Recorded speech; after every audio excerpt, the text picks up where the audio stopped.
I'm working on my PhD thesis, like Toby described, and I'm looking at the state of civics education and social work programs in Germany. That might be a little bit misleading because the state of civics education is would mean that I'm looking at all of the civics education and all social work programs in Germany. I didn't do that, or I'm not doing that. I am just looking at 10 universities of applied sciences and 10 social work programs around Germany. Yeah, but still. Katrin already talked a lot about the discussion in Germany and German social work discourse about the question if social work is or can be or should be political or has a political mandate. And she also talked about the fact that clearly social work is influenced by politics on various levels and is dependent on the on political knowledge and actions of its professionals. So I don't have luckily, I don't have to talk about that a lot to you anymore. So what I'm going to talk about is that there's a clear tendency, has been a clear tendency in Germany, as far as I would see, towards a politicization and or a form of repoliticization of social work during the last 5 to 10 years.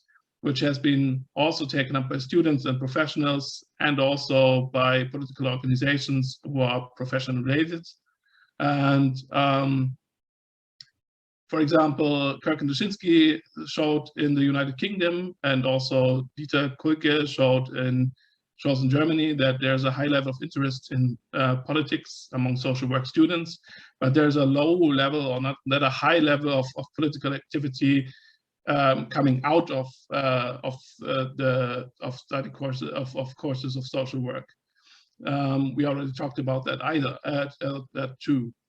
Kirk and Dushinsky's research also shows a sense of powerlessness and resignation among social work students who come out of their who come back into the studies from their internships and from their work placements, and and a sense of lack of ability to participate in political discourse. I think we already heard something about that, about self-efficacy from Rick earlier. So yeah, that's so far for the overview. Basically, what I want to show you are these three numbers. These three numbers are what I want to show you going further are these three numbers, because those are pretty interesting for me, because they show the level or the amount of political or civics education in Germany in the first half of high school, from the 5th to the 10th grade, or not only high school. We have a very diverse and very confusing education system in Germany. So well, there's certain different types of school which I won't get into now, but as you can see, there's a survey that yearly takes a look at the amount of civics education that is part of the curricula of these schools, and compares them by states in which they are made and in which they are. And what they found is that like about 0.4% for the state of Bavaria, which means that 0.4% of 5 to 10 grade of the education in grades 5 to 10 are concern themselves with political education or civics education, and in the state of North Rhine-Westphalia it's about 3.8%. So these numbers are pretty low, and so the question for me is was a little bit if people go through the education system and start studying social work, where do they get their civics education from. How do they attain civics and political education? How do they learn about political efficacy? And do they learn that? One of my questions was, or well, I will show you my research questions. One of my questions is political education, for example, content aimed at imparting knowledge about the political system and skills for political action, as well as for passing on both, anchored in social work programs around Germany? And if that's the case, how is that presented? How are they anchored? Is the content that is in those in module plans in social work modules around Germany also the content that is taught in those study programs? And is the content that is taught in the course of study also the content that is relevant for work and social work practice? So what I basically did is I'm doing on the one hand a curriculum analysis where I compare 10 modules of political education at faculties and universities of social work in Germany. And the second step is I do a qualitative study in which I have focus groups with students and practitioners where they are interviewed in regard to the relevance and to the current contents of political education in their social work programs and their practice. There used to be a third step that I wanted to do, where I wanted to do expert interviews with module coordinators of political education at faculties and universities of social work. But due to time, I won't be able to do this anymore, I think. I'm doing this a little bit faster, so I'm sorry that I already have like half my time is already up, and I haven't come to the meat of what I tell you yet. So I will show you this this analysis of the 10 module plans, the 10 different German schools of social work, in a very short kind of way. So what I found is that there are only, of these 10 module plans that I looked at, there are only 4 that have a dedicated module where people learn about civics and where people learn about political education or about political circumstances and how to engage in them. And there are more in other study modules where they can engage in this kind of knowledge. And you see that there are different kinds of hours that they are allotted for that kind of education. So there's not really a lot of possibility to compare these people, these modules. So what I want to show you now is basically what I did in the focus groups and in the group discussions that I used with the students of social work. I'm sorry. I basically asked them to discuss that ranking of political education from the University of Bielefeld that I showed you earlier, and I also showed them their own modules of social work and their own module plans and their where political education and civics education had a place in that. I let them discuss about that. And I also showed them the core curriculum of social work of German Association of Social Work, where there are certain political topics anchored in 3 out of the 7 areas of study, and I asked them to discuss those as well. I used that to do I am using that to do a category-led content analysis, and yeah, that's not really that great to see. I selected some categories that I wanted to talk to you about. I didn't use whole citations because I think that loses a little bit in the translation. But we find some things that we have also discussed or also heard in other places today. Like, for example, there are certain so for example, the question about speaking up in class, taking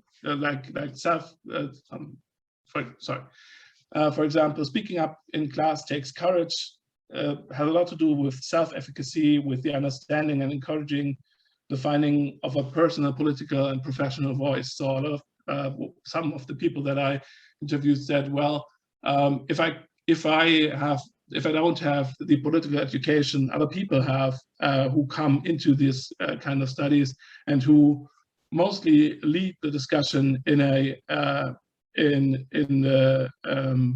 during lessons and during how am I supposed to engage if I don't have the right vocabulary, if I don't have the right the knowledge yet? How am I supposed to learn about that if I can't engage, and if I might say something stupid while other people already have habitually through their parents or other means gained the knowledge to engage in political discourse, for example. Other categories, that is also something that kind of touches on the gender differences in political engagement. We already talked about that earlier also.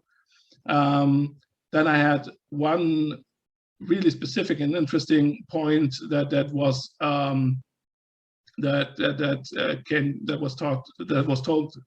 was told that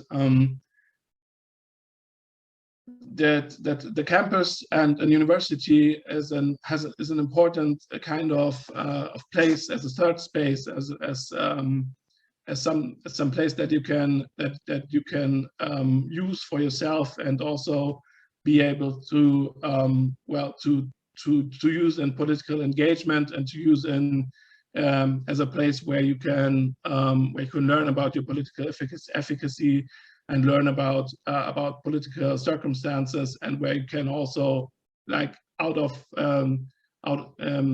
an informal setting, be able to engage in political education that you can start yourself and use yourself. So there's kind of an importance between of a balance between formal and informal learning experiences, and yeah, basically what's also interesting is that the students that I talked a lot about their awareness of the individual starting points of themselves and of their fellow students, so that they had different kinds of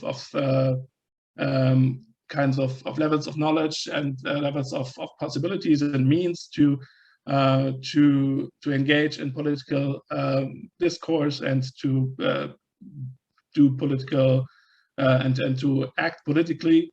And yeah, well, also what was a big discussion point was that practical teaching methods like simulation games were remembered a lot longer than, like, for example, seminars about political theory. So what I drew from that is that, yes, to some extent there are there's political education, but content of political education is anchored to some extent in social work degree programs in the form of individual courses in mixed modules, and occasionally also in separate own modules, but for the most part in formal forms of education, and not so much in informal education possibilities. The content of the module plans are mostly, yes, also the content of the course. But there's also a need for updating content and for more practical experience of political action. For example, I was also told that during studies, during their studies they were not learning a lot about, like, for example, colonialism or racism, or about work with LGBT. Two conclusions are: civic education can and should take place in an interplay of formal and informal learning contexts. So university or University of Applied Sciences can be and should be a space for experience and trying out things, like, for example, trying out self-efficacy and trying out their own possibilities and their own, let's call them, powers, for example. And university as a base can also be shaped by its students themselves. University can also be a space for political action, or a place from which political action can emanate, like, for example, with certain associations and so in cooperation with unions or with other groups like that. And education, another conclusion would be that education and universities of applied sciences can both act as a habitus enforcer and also as a habitus changer or enabler. Like, for example, the things that university teachers or professors have to keep an eye on the status quo from the point where students start their studies, and where and take a look at how they can engage them from that point and create corresponding offers. We have also heard some things about that before. Yeah, and also university students, as well as teachers, and as well as the university as an entity, and also external stakeholders like unions, like scientific groups, can also support education with formal and informal offers. And university can be and should be perceived and presented as a learning space, insofar as there should be an environment that enables, for example, trial and error, more in the fact that for example, like I already said, a lot of people don't actually, some people actually don't dare to engage, or say that it takes a lot of courage to actually engage in political discourse. So there needs to be there need to be possibilities to also use this kind of knowledge to enable students to try and not have a negative reaction to their trying and maybe not succeeding. So those are some of the first conclusions that I had. More is to come, and I'm also not yet done with all my field work. So yeah, there will be some more findings to present on a later date. Thank you for your patience with me, and thank you for your questions that maybe come now.